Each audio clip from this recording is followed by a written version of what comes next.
They won 42 or 45 seats last year, and they had 76 candidates, so that's well over 50%. So we're gonna see what happens now. But let's go back to Buddy right here and let him continue breaking stuff down. So here we go. I saw a really shocking statistic speaking about Westerners who joined ISIS. More British citizens traveled to the Islamic State to fight in its ranks than joined the British Armed Forces. Yeah, the numbers are huge. We're speaking about more than 7,000, I think, some of the Western who at least hold a European passport. Why do you think Islamism is finding such fertile soil in Europe? Two things.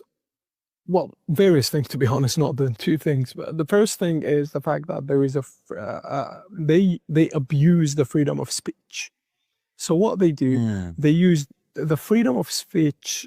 Hey, I ain't gonna lie. Comparing Muslim to Islamist, bro seems very, very chill. That's one thing I can already notice this off top. Now again, I don't know the dude. This is my first time seeing him, so he could just be acting a certain way to save face. But from what I've noticed, from Islamists to Muslims, bro is very chill.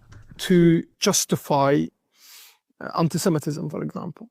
And they turn the anti-Semitism to become an opinion rather than a crime.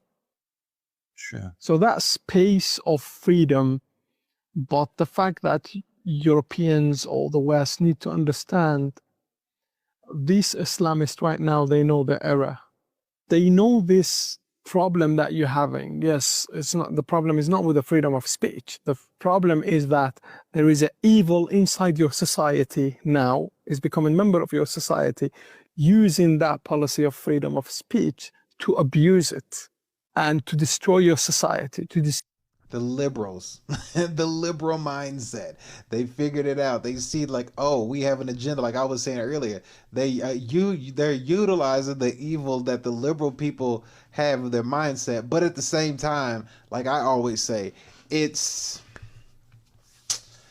almost like you're seeing the fruit of American labor come to a head. You know what I mean? Because when you go back and you look at American history has some really fucked up racial shit that they've done to black people over the years. You can't ignore that. You cannot ignore it. Almost like you're seeing the fruit of American labor come to a head. You know what I mean? Because when you go back and you look at American history has some really fucked up racial shit that they've done to black people over the years. You can't ignore that. You cannot ignore it. I know they like to graze over it and, oh,